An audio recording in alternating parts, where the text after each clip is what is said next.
Hello everyone, welcome back to Shri Kripa academy. Friends, आज हम HP TET में जो 30 मार्क्स की साइकोलॉजी आती है उसके लिए प्रीवियस ईयर क्वेश्चंस की सीरीज शुरू करने जा रहे हैं। इसमें हम सारे year wise HP TET psychology के प्रीवियस ईयर क्वेश्चंस को देखेंगे। इस सीरीज को शुरू करने का हमारा जो मेन मोटिव है वो ये बताना है कि एचपी टैट में किस तरह साइकोलॉजी के क्वेश्चंस आते हैं और कैसे प्रीवियस ईयर क्वेश्चंस की थीम्स और as it is questions repeat होते हैं, जो कि हमारे आने वाले एचपी टैट के सभी एग्जाम्स के लिए बहुत हेल्पफुल होगी। सो आज ये हमारी इस साइकोलॉजी प्रीवियस ईयर क्वेश्चंस की सीरीज की फर्स्ट वीडियो होने वाली है, जिसपे हम 2024 में आए हुए सारे साइकोलॉजी के प्रीवियस ईयर क्वेश्चंस को देखेंगे। चलिए शुरू करते हैं। हमारा फर्स्ट क्वेश्चन है who among the following is associated with the trait theory of personality. तो इनमें से हमारे पास ऑप्शंस दिए हुए हैं जिसमें हमें साइकोलॉजिस्ट के नाम दिए हुए हैं। हमारे पास पहला ऑप्शन है इरिक्सन, हमारे पास ऑप्शन बी है कैटल, ऑप्शन सी है फ्रूट, ऑप्शन डी है कोलबर्ग। सो इनमें से वो कौन सा साइकोलॉजिस्ट है जो ट्रेट थ्योरी ऑफ पर्सनैलिटी से एसोसिएटेड है? तो इसके लिए जो हमारा करेक्ट ऑप्शन है, जो आंसर है वो है ऑप्शन बी कैटल, वो है ऑप्शन बी कैटल। ओके, सो कैटल ने हमें एक बहुत इंपॉर्टेंट एक और चीज दी थी, वो था 16 पर्सनैलिटी फैक्टर। ये प्रीवियस ईयर क्वेश्चन में ऑलरेडी पूछा जा चुका क्वेश्चन है कि 16 पर्सनैलिटी फैक्टर्स जो थे वो किसने दिए हैं? वो दिया है कैटल ने ही दिए हैं वो। और जो कैटल थे वो ब्रिटिश अमेरिकन साइकोलॉजिस्ट थे। तो अब हमारा सेकंड क्वेश्चन है Which stage is known as a period of storm and stress? तो वो कौन सी अवस्था है जिसे storm and stress की स्टेज कहा जाता है? सो हमारे पास ऑप्शन है, option A infant stage, option B है चाइल्डहुड स्टेज, ऑप्शन सी है एडोलसेंस, ऑप्शन डी है एडल्ट स्टेज। सो ये इसमें जो हमारे पास करेक्ट आंसर है वो है ऑप्शन सी एडोलसेंस, वो है एडोलसेंस। ठीक है, सो इसके साथ एक और क्वेश्चन हमारे पास बन जाता है कि ये स्टेटमेंट किसने दी थी कि adolescence is the period of storm and stress? ये दिया था स्टैनली, ये दिया था हमारे पास स्टैनली हॉल ने। ठीक है, ये उन्होंने अपनी बुक में लिखा था 1904 में। उस बुक का नाम था एडोलसेंस। ठीक है, उस बुक का नाम था एडोलसेंस। सो हमारे पास नेक्स्ट क्वेश्चन है, क्वेश्चन थर्ड है which of the following psychological study method is considered the most scientific and objective method as most scientific and objective method of studying behavior?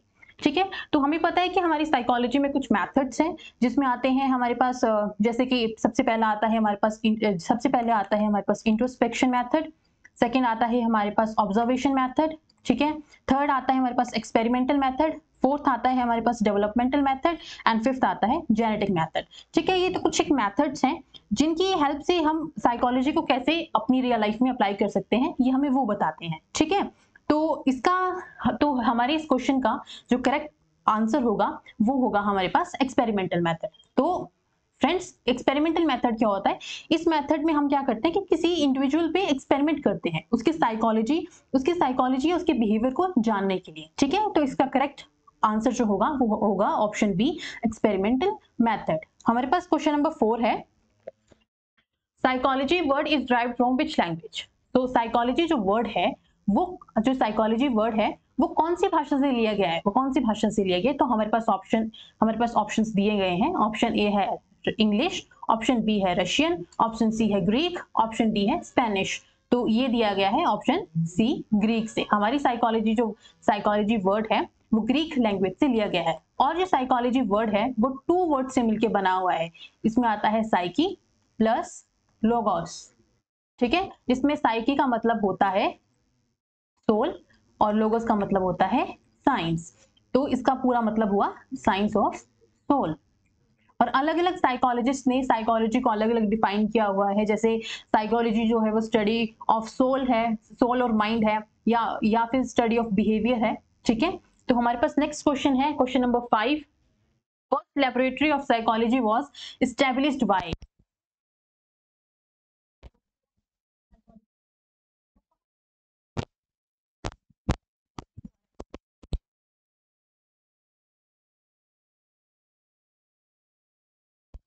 में लिखा हुआ है डब्ल्यू वंडेंट, ऑप्शन बी है Sigmund, option C है पैवलोव, option D है Watson. तो इसका correct answer है ऑप्शन ए विलियम वंडेंट। ठीक है,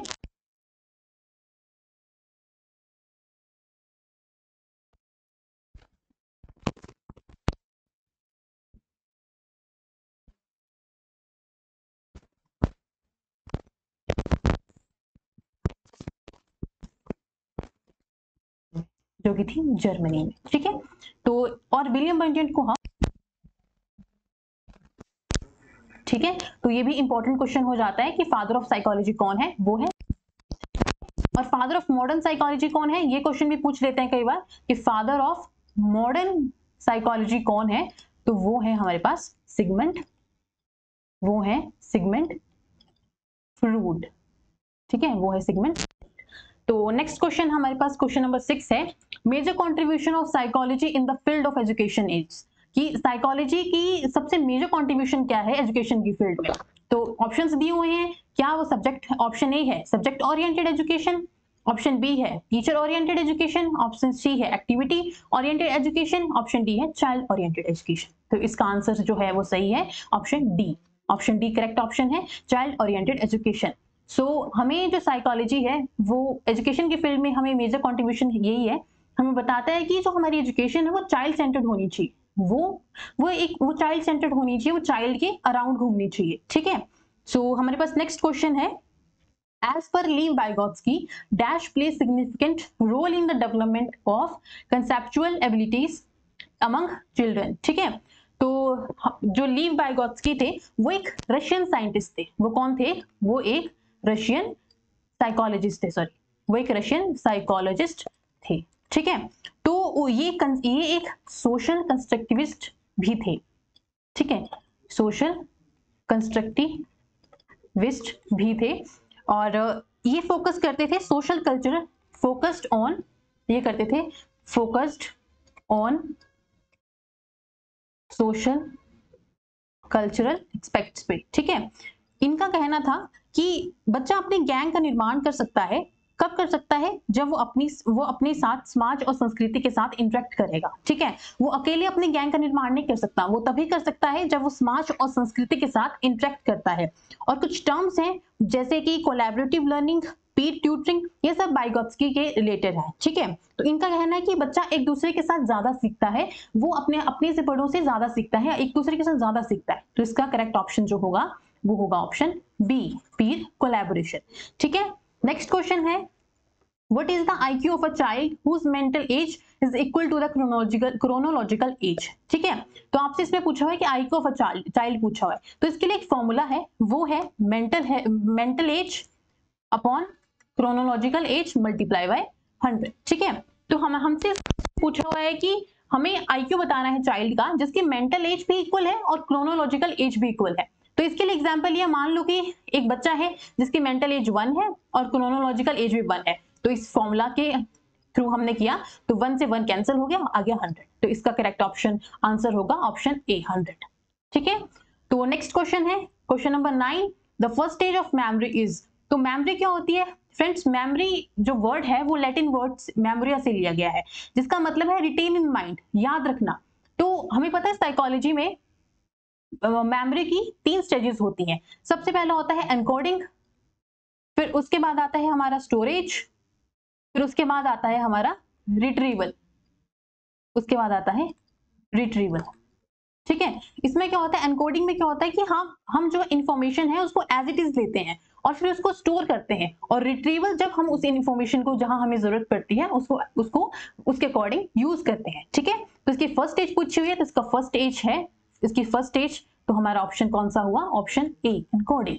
ठीक है, नेक्स्ट क्वेश्चन है, Skinner theory of operant conditioning is based on, कि जो स्किनर थे उनकी थ्योरी है एक operant conditioning, theory of operant conditioning, वो किस पे बेस है, तो जो स्किनर थे उनका वीएफ स्किनर, ठीक है बीएफ स्किनर, ओके, वो एक अमेरिकन साइकोलॉजिस्ट है, वो एक अमेरिकन साइकोलॉजिस्ट थे। ठीक है, तो उनके जो पहले अर्ली एक्सपेरिमेंट्स थे वो थे रैट्स पे, फिर उसके बाद वो शिफ्ट हो गए पिजन्स पे। तो पहले जो उनके एक्सपेरिमेंट्स हुए हैं वो रैट्स पे हुए हैं, उसके बाद वो पिजन्स पे शिफ्ट हो गए। ठीक है, तो इनकी थ्योरी को इनकी थ्योरी को हम इंस्ट्रूमेंटल कंडीशनिंग भी यहाँ लिखती हूँ, इसको हम इंस्ट्रूमेंटल कंडीशनिंग भी कहते हैं। ये भी क्वेश्चन बनता है कि थ्योरी ऑफ ऑपरेंट कंडीशनिंग को हम और किस नाम से जानते हैं, इसको हम इंस्ट्रूमेंटल कंडीशनिंग के नाम से भी जानते हैं। ठीक है, ये भी इंपॉर्टेंट हो जाता है। फिर इन्होंने 2 चीजों के बारे में बात की थी, एक था रीइंफोर्समेंट, ठीक है सॉरी, एक था रीइंफोर्समेंट और दूसरा था पनिशमेंट। ठीक है, रीइंफोर्समेंट में क्या होता है, रिवॉर्ड देते हैं। इनका मानना था कि जब हम किसी बच्चे को रिवॉर्ड देते हैं, उसको रीइंफोर्स करते हैं, तो बहुत पॉसिबिलिटी है कि फ्यूचर में वो उस जो बिहेवियर है उसको रिपीट करेगा, बिकॉज उस बिहेवियर को करने से उसको उस चीज में रिवॉर्ड मिल रहा है, उसको रीइंफोर्समेंट मिल रही है। लेकिन जब हम उसको पुनिश करेंगे, जब उसको हम पनिश करेंगे, तो क्या होगा कि उस बिहेवियर को बार बार नहीं करेगा। फ्यूचर में प्रोबेबिलिटी है कि वो उस बिहेवियर को रिपीट नहीं करेगा, क्योंकि उससे उसको पनिशमेंट मिल रही है। ठीक है, तो इन्होंने बोला था, क्वेश्चन क्या है कि Skinner theory of operant conditioning is based on, किस पे बेस्ड करती है वो करती है रीइंफोर्समेंट पे। ठीक है, हमारे पास नेक्स्ट क्वेश्चन है,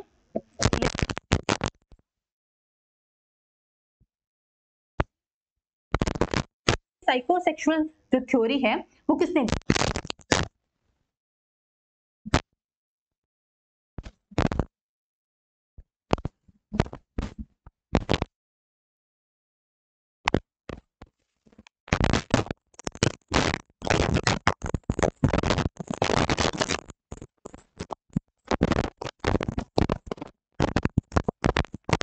आती है हमारी फैलिक स्टेज।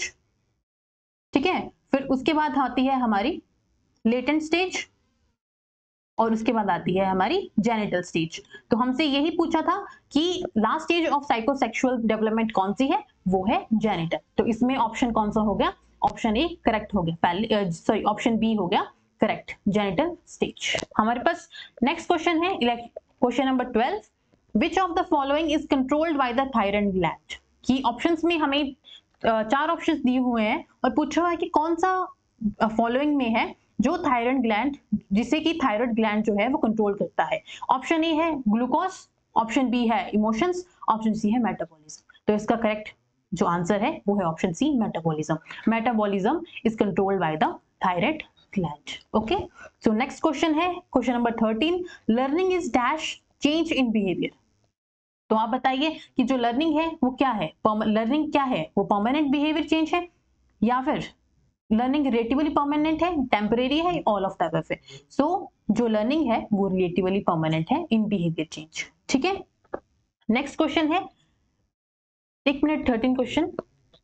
इस क्वेश्चन में थोड़ी लिखने में प्रॉब्लम हुई है, लर्निंग इज डैश है चेंज इन बिहेवियर में है, थोड़ी इसमें बिहेवियर पहले लिख दिया है लेकिन बिहेवियर जो है बाद में होगा। तो आप इसका थोड़ा देख लेना कि लर्निंग जो है, learning is dash change in behaviour है रिलेटिवली, तो इसमें होगा learning is relatively permanent change in behaviour.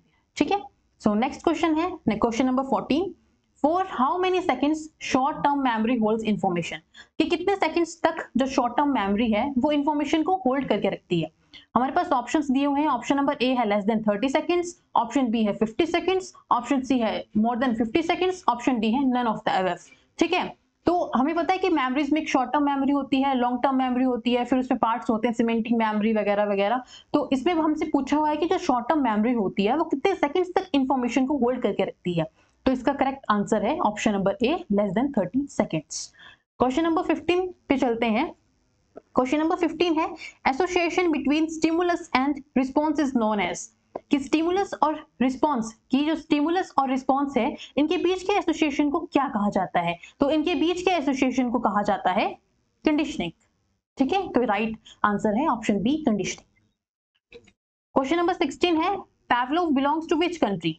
जो हमारे पास आइवन पैवलोव थे, ठीक है, वो किस कंट्री से बिलोंग करते हैं, जो साइकोलॉजिस्ट थे वो कौन सी कंट्री से बिलोंग करते हैं। तो आप यहां से देख सकते हैं कि प्रीवियस इसमें आपसे ये भी पूछा हुआ है कि जो साइकोलॉजिस्ट है वो कौन कौन सी कंट्री से बिलोंग करते हैं, वो कहां से बिलोंग करते हैं। तो आपने देखा है कि मैंने जो पिछले क्वेश्चन आए हैं उनमें आपको जितने भी हमारे पास साइकोलॉजिस्ट आए हैं मैंने आपको मेंशन किया है कि वो कौन सी कंट्री से बिलोंग करते हैं, बिकॉज ये क्वेश्चन बनता है।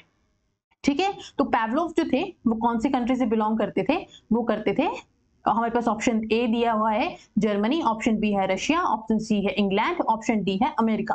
तो इसका करेक्ट आंसर है ऑप्शन बी रशिया। ठीक है, इन्होंने एक थ्योरी दी थी जो बहुत इंपॉर्टेंट है, बहुत ही ज्यादा इंपॉर्टेंट है, थ्योरी ऑफ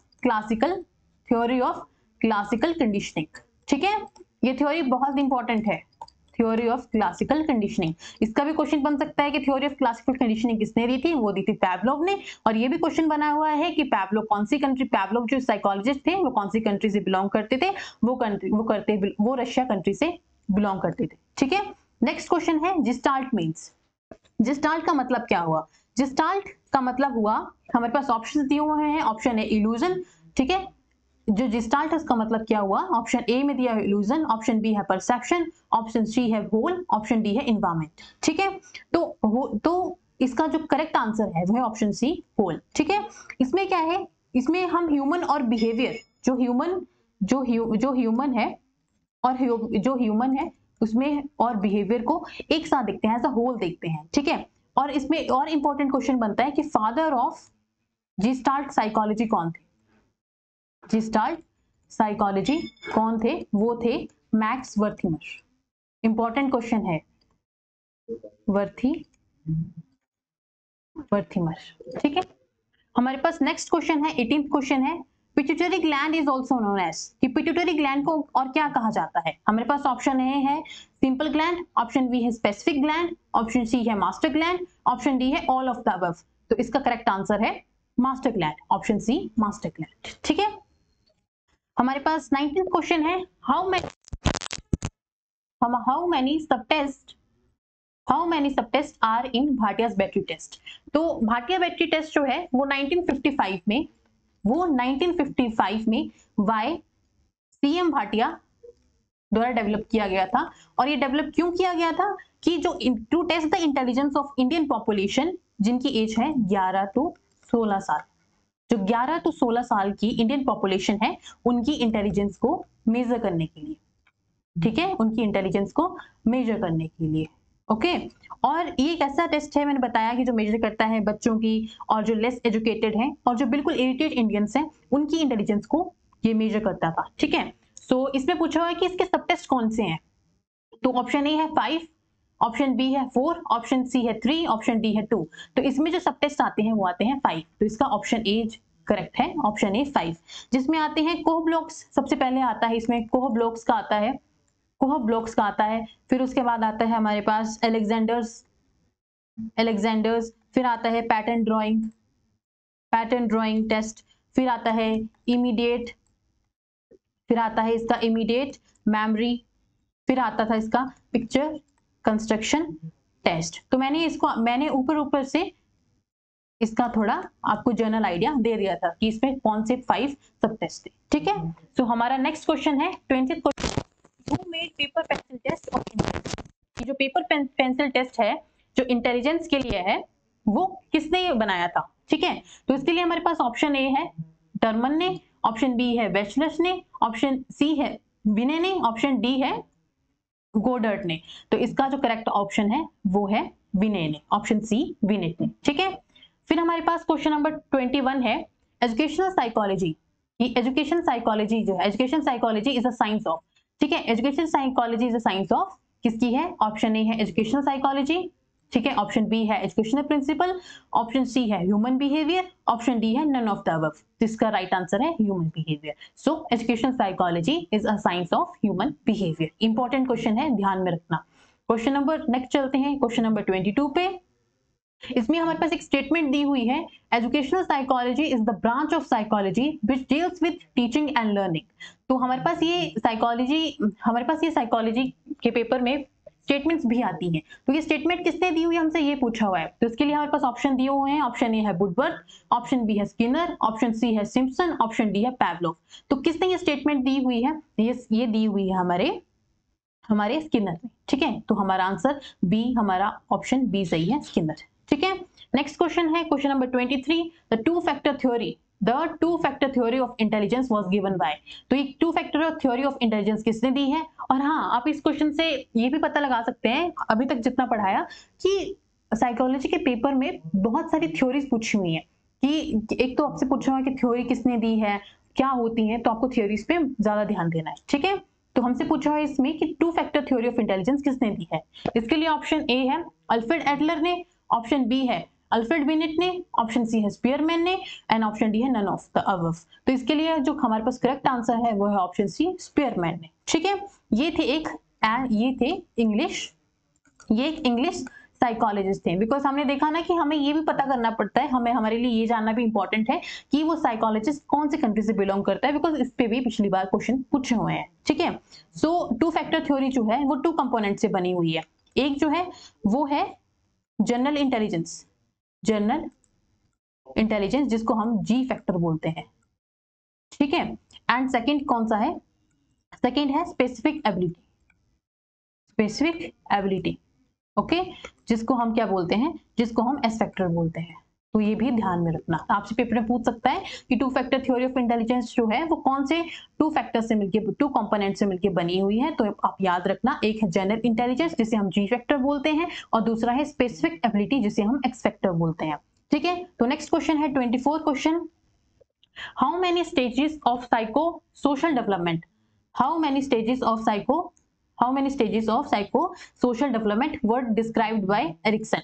तो एरिक्सन ने थ्योरी दी है, theory of psycho social development, ठीक है। तो आपसे पेपर में ये भी पूछ सकता है कि theory of psycho social development किसने दी है? वो दी है एरिक्सन ने, यहां से याद रखना। और अब आपसे पूछा है कि एरिक्सन ने कितनी कितनी स्टेजेस दी हैं साइको सोशल डेवलपमेंट थ्योरी में, ठीक है। तो इसमें उसने कितनी दी है? ऑप्शन ए है हमारे पास 5, ऑप्शन बी है 7, ऑप्शन सी है 8, ऑप्शन डी है 3। तो इसका करेक्ट आंसर है 8। वो 8 कौन सी थी? जिसमें आता है पहला ट्रस्ट वर्सेस मिसट्रस्ट, ठीक है। जो सेकंड आती है वो आती है ऑटोनॉमस, वो आती है autonomous versus shame and doubt. मैं आपको जनरल आइडिया दे रही हूँ सिर्फ। और जो थर्ड आती है वो आता है इनिशिएटिव वर्सेस गिल्ट, ओके। जो उसके बाद आती है वो आती है industry versus inferiority, industry versus inferiority, inferiority, okay. उसके बाद जो हमारे पास आती है वो आती है identity versus role confusion, identity versus role confusion, okay. उसके बाद आती है हमारे पास इंटीमेसी, नीचे लिखती हूँ, इंटीमेसी वर्सेस आइसोलेशन। उसके बाद आती है जनरेटिविटी वर्सेस स्टेग्नेशन, ठीक है। और लास्ट जो आती है वो आती है इंटीग्रिटी,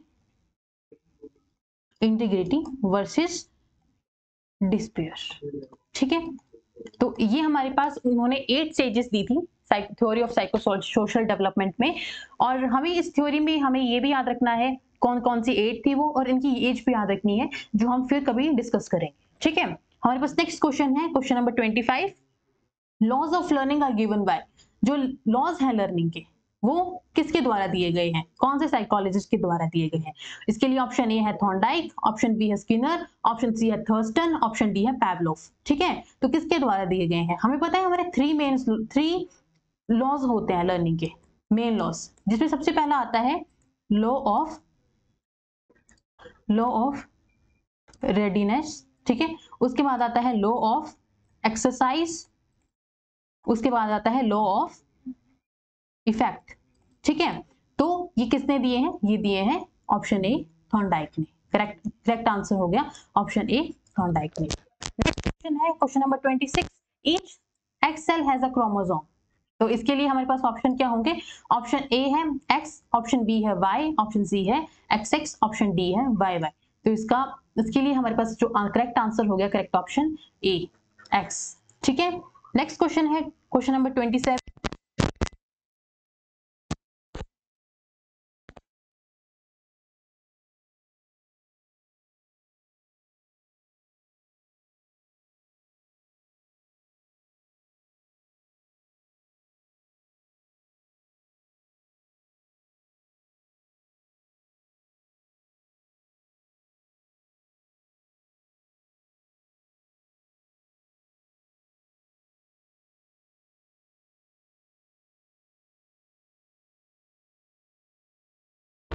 की ability to reason and solve problems without relying on prior knowledge में। ये हमें पहले से कोई नॉलेज नहीं होता, ठीक है। ये उसको मेजर करने के लिए बनाया गया था, ठीक है। सो नेक्स्ट क्वेश्चन क्या है? क्वेश्चन नंबर 28 है, who propounded the kindergarten method. Most important question, ये बहुत बार रिपीट होता है, ठीक है। तो किंडरगार्टन मेथड को किसने प्रोपाउंड किया है, किसने प्रतिपादन किया है इसका? इसके लिए ऑप्शंस है Frederick Froebel, option number B है गार्डनर, ऑप्शन नंबर सी है वेटसन, ऑप्शन डी है ऑलपोर्ट। तो इसका जो हमारे पास करेक्ट आंसर है, जो करेक्ट ऑप्शन है, वो है option number A, Frederick Froebel ने प्रोपाउंड किया है किंडरगार्टन मेथड को, ठीक है। नेक्स्ट क्वेश्चन है question number 29, Maslow's theory of motivation also known as. हमें पता है कि मैस्लो ने motivation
Maslow theory of motivation. ठीक है, तो नेक्स्ट क्वेश्चन जो हमारे पास लास्ट क्वेश्चन है सीरीज का, वो है क्वेश्चन नंबर 30 कि पियाजे's which stage is related to। हमें पता है जीन पियाजे ने, ये जो पियाजे हैं ये साइकोलॉजिस्ट हैं, तो जीन पियाजे ने हमें थ्योरी दी है, कौन सी थ्योरी दी है, theory of cognitive development, theory of cognitive development, जिसमें उन्होंने 4 स्टेजेस दी हुई हैं। कौन कौन सी दी हुई हैं? वो दी हुई है सेंसरी मोटर स्टेज, जो होती है बर्थ से लेकर 2 ईयर्स तक। ठीक है, फिर उसके बाद आती है हमारी प्री ऑपरेशनल स्टेज, जो आती है हमारी कब तक, 2 से 7 ईयर्स तक। फिर उसके बाद आती है हमारी कॉन्क्रीट ऑपरेशनल एज, जो आती है हमारी 7 to 11 ईयर्स तक। और लास्ट होती है हमारी कौन सी, फॉर्मल ऑपरेशनल, ठीक है, जो आती है हमारी 12 ईयर्स एंड अबव। ठीक है, तो इसमें उन्होंने पूछा है कि पियाजे ने विच स्टेज में बोला हुआ है कि Piaget's which stage is related to abstract and logical thinking, कि कौन सी स्टेज में जाके हम एब्स्ट्रैक्ट और लॉजिकल थिंकिंग करते हैं। तो इसके लिए ऑप्शन ए है sensory motor stage, option B है pre operational stage, option C है फॉर्मल ऑपरेशनल स्टेज, एंड जो लास्ट है वो है कॉन्क्रीट ऑपरेशनल स्टेज। तो इसके लिए राइट ऑप्शन जो है वो है option C, formal operational stage. ठीक है, तो ये थी हमारी दोस्तों आज की सीरीज की फर्स्ट वीडियो। तो अगर आपको ये क्लास अच्छी लगी होगी तो प्लीज इसे शेयर करें, और इस वीडियो लेक्चर की जो पीडीएफ है वो आपको हमारे ऐप पे फ्री ऑफ कॉस्ट मिलेगी, और उस ऐप की लिंक हमारी वीडियो में लिंक आपको दिया होगा उस ऐप का। ठीक है, धन्यवाद।